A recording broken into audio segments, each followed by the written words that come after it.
अध्याय 6 आत्मसंयम योग सारांश. नाना योग विभव भांडार उघडले का.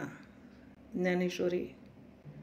5व्या अध्यायात ज्याचा दंश दाखविला त्या योगाचे भगवंतांनी केलेले स्पष्टीकरण धृतराष्ट्राला सांगण्यापूर्वी संजय, हे ब्रह्मरसाचे बोलणे आपणास अनायासे ऐकायला मिळाले म्हणून धन्य मानित आहे.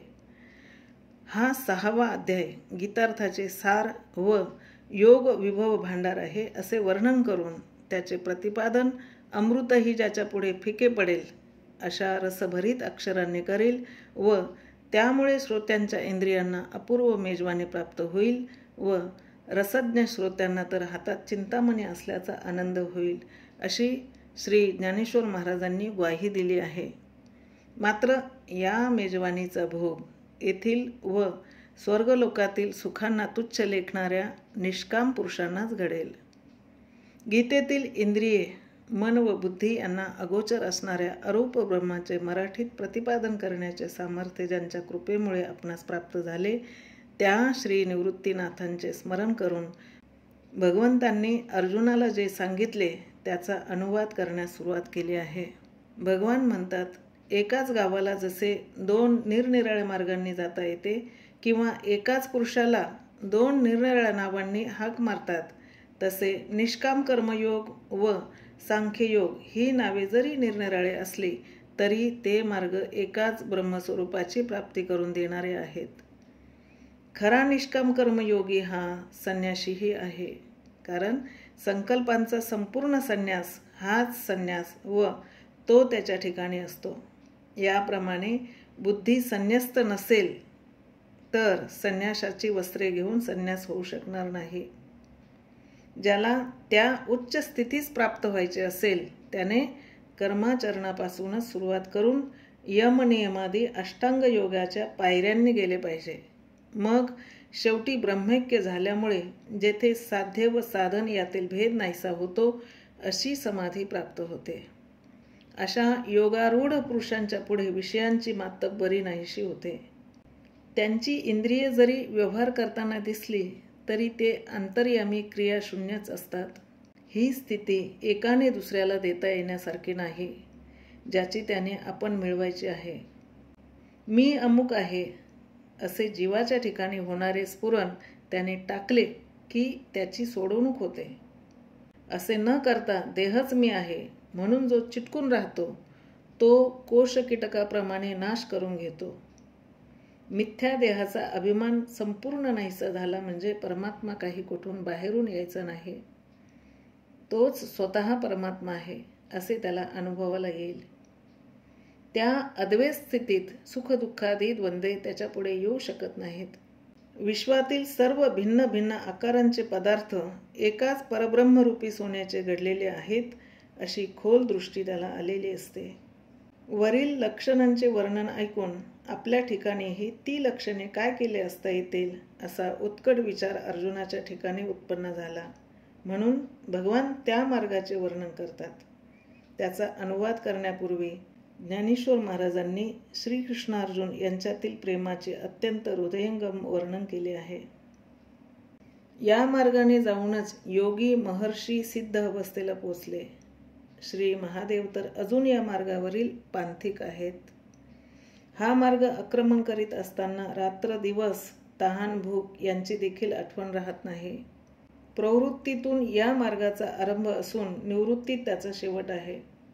या योग मार्गाचा अभ्यास करण्यासाठी निवांत व रम्य स्थानाची आवश्यकता आहे. त्या ठिकाणी पूर्वी संतांनी वास्तव्य केलेले असावे, ज्या ठिकाणी गेले असता नास्तिक अथवा विषयी पुरुषासही उपरती उत्पन्न होईल अशा ठिकाणी साधकाने आसन घालून एकाग्र चित्त करून सद्गुरूंचे स्मरण करावे व अभ्यासास सुरुवात करावी. भगवंतांनी अर्जुनाला कोणते आसन कसे घालावे हे दंश रूपाने सांगितले.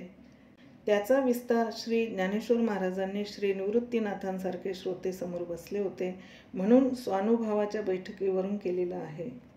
त्यात 3 बंध देऊन कुंडलिनी जागृत करून होणाऱ्या या योग मार्गात साधकाला कोणते अनुभव येतात, त्याची शरीरकांती सुवर्णासारखी कशी होते अष्टमहासिद्धींची प्राप्ती झाली तरी त्यात तो अडकून न राहता तो ब्रह्मैक्य स्थितीपर्यंत कसा पोचतो त्याचे तपशीलवार वर्णन आपणाला आढळून येते.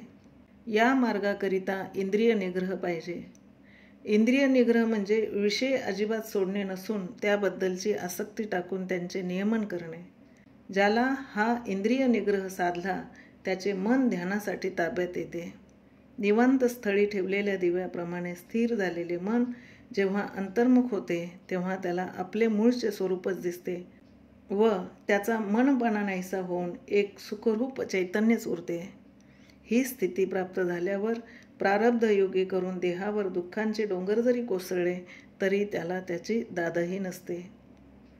विषय वासना नाहीशी करण्यासाठी इंद्रिय निग्रहाचे कष्ट या अभ्यासात आहेत हे खरे, पण त्या कष्टांचा या लाडवलेल्या इंद्रियांनी फाजीलबाऊ केला आहे.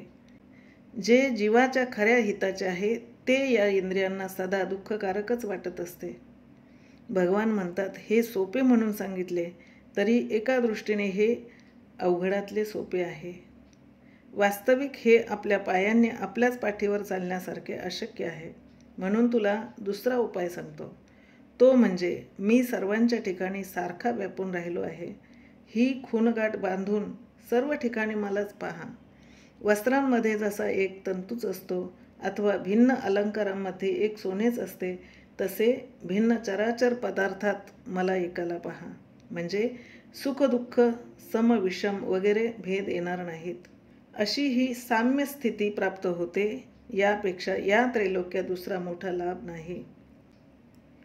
ही साम्य स्थिती प्राप्त होण्यास मुळात मन निश्चळ असणे जरूर आहे. परंतु ते तर माकडासारखे चंचल आहे. त्याला ताब्यात आणण्याचा प्रयत्न करावा तो ते अधिकच उसळी घेते. या अर्जुनाच्या शंकेला देव उत्तर देतात. मनाचा स्वभाव जरी चंचल असला तरी त्याची एक गोष्ट चांगली आहे. ज्या गोष्टीची त्याला गोडी लावावी त्या ठिकाणी ते लालसावते. म्हणून अभ्यास व वैराग्य यांनी आत्मसुखाची त्याला गोडी लाव म्हणजे ते हलके हलके ताब्यात येईल. अर्जुनाच्या आणखी एका शंकेचे भगवान निरसन करतात. साधकाच्या अंगी पुरी योग्यता नाही परंतु प्रबळ श्रद्धा आहे. त्या श्रद्धेच्या जोरावर जो ही स्थिती प्राप्त व्हावी म्हणून निघाला परंतु अंगी तितकी योग्यता नसल्यामुळे ती स्थिती प्राप्त होण्याच्या पूर्वीच आयुष्य संपले. अशा स्थितीत धड प्रपंच ना धड मोक्ष. मग त्याची काय गती? अशी शंका तुला येईल तर सांगतो की त्या योगभ्रष्टाची गती थांबत नाही. आयुष्य संपल्यावर काही काळ त्याला स्वर्गात तेथील दिव्य भोग भोगावे लागतात पण त्याला ते नको असतात. म्हणून लवकरच तो पुन्हा मृत्यूलोकात पवित्र व नीतिमान कुळात जन्म घेतो. पूर्वजन्मीच त्याची बुद्धी अभ्यासास अनुकूल अशी तयार झालेली असल्यामुळे अगदी लहान वयातच गूढ अशा आत्मविद्येत त्याची बुद्धी प्रवेश करते. पुढील अभ्यास आपोआप होतो व शेवटी समाधी ही त्याचे घर पुसत येते. ही स्थिती प्राप्त व्हावी म्हणून कर्मनिष्ठ ज्ञानी तपी भजनी साधक आपापल्या मार्गांनी सतत प्रयत्न करीत असतात. म्हणून या सर्वांना तो आदरणीय वाटावा हे साहजिकच आहे. खुद्द मला तो माझ्या जीवापेक्षा जास्त प्रिय आहे. भगवान मोठ्या प्रेमाने रसभरीत बोलत होते व ते ग्रहण करण्यास अर्जुनासारखा श्रोता त्यांना लाभला होता. यामुळे आनंदाच्या भरात ते तसेच पुढे 7वा अध्याय बोलत राहिले. श्री निवृत्तीनाथांनी माझ्यावर अनुग्रह करून मला त्या बोलण्याचा अनुवाद करण्याची योग्यता दिली. त्यांच्या कृपेमुळे मी ते सांगेन पण श्रोत्यांनी ते मनरूपी कानांनी ऐकावे व बुद्धिरूपी डोळ्यांनी पाहावे म्हणजे त्यांना सुखाची लाखोली प्राप्त होईल. असे म्हणून श्री ज्ञानेश्वर महाराजांनी हा अध्याय संपविला आहे.